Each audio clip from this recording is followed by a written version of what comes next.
Hello, dear students. Welcome to Economics with Bhargav Ma'am. Continuing with Indian Economic Development, Chapter 3 Economic Reforms since 1991. This is the fourth video. In previous three videos, we have covered the need for economic reforms. That's the background of reform policies introduced in India in 1991.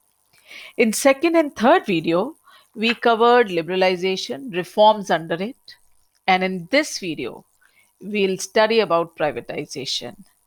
सो भाई याद करिए जिस समय आज़ादी मिली थी हम लोगों ने क्या पॉलिसी ली थी। हम लोगों ने पॉलिसी ली थी इंडस्ट्रियल लाइसेंसिंग की, बाबूराज की। तो बाबूराज तो किससे ख़त्म हो गया था? लिबरलाइजेशन से। फिर हमने दूसरा क्या लिया था कि हमने पब्लिक सेक्टर के थ्रू अपनी इकोनॉमी को डेवलप करने की कोशिश करी थी और हमने अपने पब्लिक सेक्टर को बहुत एनकरेज करा था। लेकिन after few years of independence, public sector became very complacent and started to give lots of losses. Losses इतने बड़े हो गए धीरे धीरे करके कि हमारे बजट का एक बहुत बड़ा चंक उन लॉसेस को पूरा करने में लगता था। तो रिजल्ट ये हुआ कि हमारे पब्लिक सेक्टर इतने इनएफिशिएंट हो गए, इतने नॉन कॉम्पिटिटिव हो गए कि जिस समय 1991 का क्राइसिस आया, ये एक मेजर रीजन था कि why we had to get new economic reforms. और वर्ल्ड बैंक और आईएमएफ ने जो हमारे सामने कंडीशन रखी वो ये रखी कि आपकी जितनी भी इनएफिशिएंट पब्लिक सेक्टर कंपनीज हैं, आप प्लीज उनको प्राइवेटाइज कर दो, आप उनको प्राइवेट लोगों को बेच दो। तो let us understand what is privatisation. Privatisation implies shedding of ownership and management of government owned enterprises। यानी कि गवर्नमेंट की जितनी भी कंपनियां हैं वो प्राइवेट सेक्टर को दे दी जाएं। अब भाई किस तरीके से गवर्नमेंट कंपनीज को प्राइवेट सेक्टर की कंपनी बनाया जाए? Two ways. सबसे पहला वे क्या है? By withdrawal of government from ownership and management of public sector companies. इसका मतलब प्राइवेट सेक्टर को इसके अंदर बुलाया जाए और उनको बोला जाए कि आप इसको मैनेज करो। दूसरा तरीका क्या है? By outright sale of public sector companies. Privatization of public sector enterprise by selling a part of equity of public sector enterprise to the public is known as disinvestment। दूसरा तरीका था कि जो पब्लिक सेक्टर कंपनीज थी उनको private लोगों को बेच दिया जाए। फर्स्ट केस में इसको बेचा नहीं था, सिर्फ विड्रॉ करा था ओनरशिप एंड मैनेजमेंट और प्राइवेट सेक्टर को दिया गया कि आप मैनेज करो।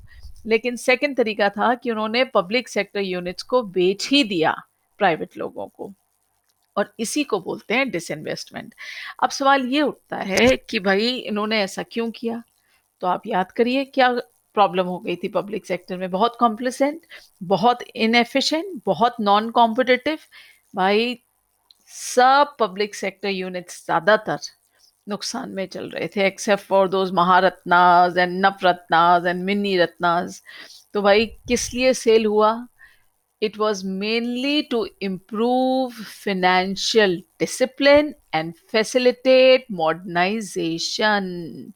जो लॉसेस हो रहे थे उनको खत्म करने के लिए, वो जो इतने सालों में कोई मॉडर्नाइजेशन नहीं हुई, क्योंकि पब्लिक सेक्टर में तो गवर्नमेंट वाज द मालिक, no, so nobody private was taking any initiative to modernise it. तो उसको मॉडर्नाइज करने के लिए it was also envisaged that the private capital and managerial capabilities could be effectively utilized to improve the performance of public sector units।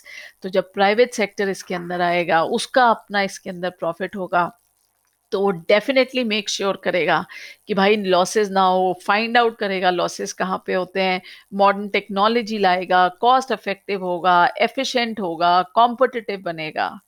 इससे जो public sector units हैं वो ज़्यादा एफिशिएंट हो जाएंगी, उनकी परफॉर्मेंस बेटर हो जाएगी।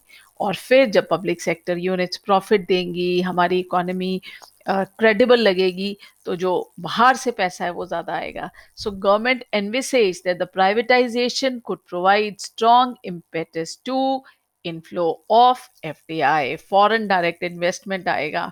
बाहर के लोग आके हमारी पब्लिक सेक्टर कंपनीज को खरीदने की कोशिश करेंगे और उससे हमारा जो फॉरेन एक्सचेंज रिजर्व है वो बढ़ेगा.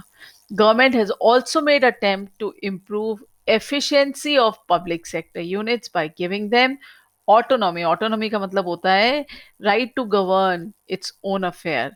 मतलब पहले तो गवर्नमेंट की कंपनी है तो गवर्नमेंट ही करेगी, लेकिन उसको ऑटोनॉमी ज्यादा दी, उसको ज्यादा एफिशिएंट बनाने के लिए उनको इतने राइट्स दे दिए कि भाई जो भी आपको लगता है कि कंपनी के हक में है वो डिसीजन लीजिए, जैसे कंपनी एफिशिएंट बने. For instance some public sector units has been granted special status such as Maharatnas, Navratnas and Mini Ratnas. अब महारत्नाज, नवरत्नाज और जो मिनी रत्नाज हैं वो गवर्नमेंट की वो हीरा कंपनी है जो बहुत प्रॉफिट देती है. गवर्नमेंट ने इनको नहीं बेचा है. अब धीरे धीरे करके कुछ कंपनीज बेच रहे हैं ये, लेकिन उन्होंने ये कंपनीज को एफिशिएंट बनाने के लिए इनको बहुत ज्यादा ऑटोनॉमी दी थी कि भाई आप मैनेजरियल डिसीजंस लीजिए जिससे कि आपकी company efficiently chale. In order to improve efficiency, infuse professionalism, and enable them to compete more effectively in the liberalized, globalized environment, the government identified public sector enterprise and declared them as Maharatnas, Navratnas, and Mini Ratnas. अब क्यों था भाई, ऐसा क्यों किया? Why they were given special autonomy? They were given special autonomy because जिससे कि company efficiently चले, उनका प्रॉफिट बढ़े, वो कॉम्पिटिटिव बने. They were given greater managerial and operational autonomy in taking various decisions to run the company efficiently and thus increase their profits. अब देखिए जो महारत्ना थी वो महारत्ना कब डिक्लेयर होती थी? अब ये बहुत बड़ा क्वेश्चन है कि वो कौन सी कंपनी थी जिसको महारत्ना, नवरत्ना, मिनी रत्ना बोला जा रहा था. भाई सबसे पहले तो महारत्न होने के लिए आपको नवरत्न स्टेटस होना पड़ता है. और नवरत्न स्टेटस क्या होता है कि listed on Indian stock exchange with minimum prescribe public share holdings under SEBI regulations. उसका जो एनुअल टर्नओवर है वो 25,000 करोड़ होना चाहिए. Annual net worth more than 15,000 crore होनी चाहिए 3 साल लास्ट 3 इयर्स की. Annual net profit after tax for more than 3 years कितना होना चाहिए? 5,000 करोड़ होना चाहिए. And should have given significant global presence, international operation. जब आप ये सारी कंडीशंस फुलफिल करते हैं तो तब आप आते हैं महारत्न की कैटेगरी में. फिर वो जो कंपनीज थी जिसके अंदर गवर्नमेंट ने अपना मैनेजरियल कंट्रोल छोड़ दिया था और क्या किया था कि भाई किसको दे दिया था ownership and managerial control? Private sector को. तो वो कहलाने लग गई थी जॉइंट स्टॉक कंपनीज. तो जो जॉइंट स्टॉक कंपनीज थी उसका एग्जांपल कौन कौन सा है? Indian oil, sky tanking limited, Ratnagiri gas and power private limited, then Indian synthetic rubber limited. इन सब के अंदर ओनरशिप तो गवर्नमेंट की है, लेकिन प्राइवेट को एक बहुत बड़ा रोल दे दिया गया. अब देखिए मिनी रत्नास कौन सी कंपनीज कहलाती हैं और उनको क्यों बनाया गया मिनी रत्नास? सबसे बेस्ट होती है महारत्न्स, उसके बाद नवरत्न्स और उसके बाद mini रत्न्स. Greater operational, financial, and managerial autonomy has also been granted to profit-making enterprise referred to as mini Ratnas. जो गवर्नमेंट की बड़ी बड़ी कंपनियां उनकी तो बात छोड़ दीजिए, जो थोड़ी छोटी कंपनी है लेकिन प्रॉफिट दे रही हैं उनको मोर एफिशिएंट बनाने के लिए उनको मिनी रत्ना की उपाधि दी गई. अब एग्जांपल्स देख लीजिए आप. Central public sector enterprise are designated with different status. कौन कौन सा है? महारत्नास. महारत्ना का आप एग्जांपल देख सकते हैं Indian oil corporation limited, steel authority of India. अब नवरत्ना में कौन से आए? महारत्ना से थोड़े से कम होते हैं Navratnas. Hindustan aeronautics limited, Mahanagar telephone Nigam limited. और उससे थोड़े छोटे होते हैं आपके Bharat Sanchar Nigam limited, airport authority of India, Indian railway catering and tourism corporation limited. अभी मैंने आपको बताया था इसके अंदर 25,000 करोड़ का इन्वेस्टमेंट होता है, इसके अंदर 15,000 करोड़ का, इसके अंदर 10,000 करोड़ का। इस तरीके से इन्वेस्टमेंट पे पब्लिक सेक्टर, पब्लिक अंडरटेकिंग की जो शेयर होल्डिंग्स हैं उन सब के बेसिस पर इनको करा जाता है। लेकिन चाहे महारत्ना हो, चाहे नवरत्ना हो, चाहे मिनी रत्ना हो, वो होती सबसे बेस्ट है गवर्नमेंट की बहुत ही ज़्यादा स्ट्रैटेजिक प्रॉफिट गिवन कंपनीज होती हैं। So I hope what we have talked in privatization is clear to you। अगर आपको कुछ ना समझ में आए तो आप कमेंट बॉक्स में पूछिए, ये वीडियो 2-3 दफ़ा सुनिए। Privatisation is another very important topic, because LPG के 3 पिलर्स, लिबरलाइजेशन, प्राइवेटाइजेशन, ग्लोबलाइजेशन।